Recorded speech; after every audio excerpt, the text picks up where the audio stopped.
rejoindre sur Radio J ce matin, 584e jour de guerre en Israël et toujours malheureusement pour l'instant, en tout cas 59 otages dans la bande de Gaza. Pour en parler, nous sommes avec Denis Charbit, professeur de sciences politiques à l'Université ouverte d'Israël. Bonjour Denis. Bonjour Ilana. Merci beaucoup d'être avec nous ce matin sur Radio J. Alors effectivement, important de vous entendre, Denis, sur cette annonce du Hamas. Le Hamas qui a annoncé la libération d'Edan Alexander, le seul otage américano-israélien encore en vie. Mais apparemment, ce sont des négociations qui se sont déroulées sans Israël. Ce sont des négociations directes entre les États-Unis et le Hamas. Oui, elles se sont déroulées à l'insu d'Israël. Bon, j'ose imaginer que Donald Trump ou Steve Witkoff a prévenu les autorités israéliennes que concernant ce sujet américain, ce citoyen américain, eh bien, elles mèneraient leurs propres négociations. J'ose espérer que Israël était prévenu et n'a pas été pris de court par cette annonce que des négociations directes ont lieu entre le Hamas et sans doute auront lieu. Parce qu'il faut bien comprendre, même si il y a un écart de puissance énorme entre le Hamas et les États-Unis, mais on peut imaginer que le Hamas a demandé quelque chose. Qu'est-ce qu'il peut demander? Il peut demander, par exemple, il a pu demander la participation éventuelle dans un gouvernement civil à l'issue de la guerre. On ignore bien entendu ce que les Américains ont donné, peut-être qu'ils n'ont absolument rien donné, mais en tout cas, il est évident que le fait même, et même s'il n'y a aucune contrepartie américaine, le fait même que le Hamas puisse conclure un accord avec les États-Unis, c'est donner au Hamas un prestige dont il n'a jamais bénéficié. Ça dit quand même quelque chose aussi, le fait qu'Israël soit exclu, entre guillemets, de ces négociations. On a vu aussi que ça avait été le cas avec les Houthis du Yémen. Désormais, Donald Trump est prêt à conclure un accord sans l'aval d'Israël, peut-être même au détriment de l'État d'Israël. Alors, vous allez voir, Ilana, et nos auditeurs, que c'est beaucoup plus grave que la seule négociation entre le Hamas. En fait, on sait que Trump a les défauts, mais aussi les qualités d'un homme d'affaires. C'est-à-dire, lui, il est ce qu'on appelle aux États-Unis un deal maker. Lui, il veut faire des affaires. Il veut conclure et conclure assez vite.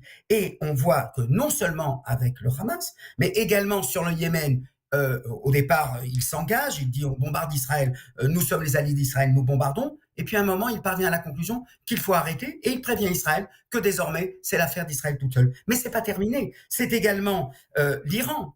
Sur l'Iran, il y avait un accord avec Biden, en vertu duquel on ne négocie pas. C'est Trump lui-même qui a considéré à un moment qu'il valait mieux geler l'accord. Eh bien, comme on dit de manière un peu familière, Trump ne calcule pas Benjamin Netanyahou et décide de reprendre les négociations. Alors, si l'objectif, c'est l'arrêt du programme nucléaire iranien, tout le monde sera content, mais en tout cas, là aussi, Israël est mis sur la touche. Et il y a un quatrième dossier, et c'est peut-être le plus important, voire même le plus grave, alors pas au niveau humain, le niveau humain, c'est bien sûr la libération de Edan Alexander, mais au niveau stratégique, c'est l'Arabie Saoudite.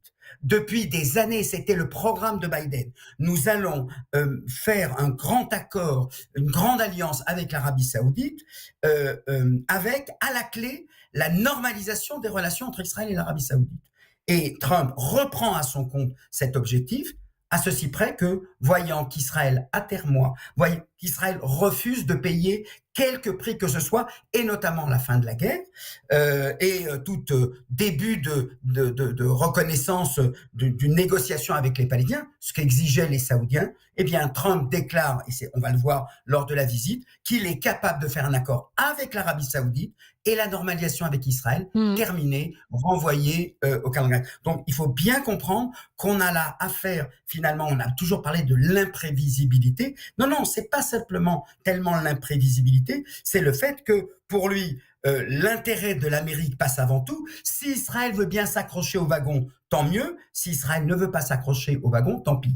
Et alors là, je m'adresse à tous ceux qui ont considéré que Joe Biden, c'était le pire, c'était un antisémite, c'était un ennemi d'Israël, et qui disaient Trump, c'est formidable, c'est génial. Bien, je crois que Donald Trump est en mesure de réserver beaucoup de surprises à ceux qui pensaient que Biden était un traître. Biden n'aurait jamais fait tout ce qui se fait là actuellement. Et donc, à cet égard, la capacité, là où Biden réagissait avec des routines, il y a une tradition diplomatique, on travaille ensemble, on va continuer de travailler ensemble. Trump ne connaît pas ce langage et nous en payons d'une certaine manière aujourd'hui le prix. En Israël, on est la mère la grand-mère plutôt d'Anne Alexander a dit, me semble-t-il, il est triste que c'est le fait de disposer d'une citoyenneté américaine qui permet aujourd'hui à Anne Alexander de se retrouver enfin libre. Et je crois que c'est un appel donné à Netanyahou de déclarer une bonne fois pour toutes cette guerre est inutile. Et quand Netanyahou dit nous n'avons rien donné, mais on n'a rien donné parce qu'on faisait pas partie du jeu, et c'est grâce à la pression militaire. Mais je veux dire, qui trompe-t-il? Enfin, qui est encore naïf pour croire Trump dans son Twitter l'a dit, je m'arrête tout de suite, Trump l'a dit dans son Twitter aujourd'hui, il faut mettre fin à une guerre cruelle.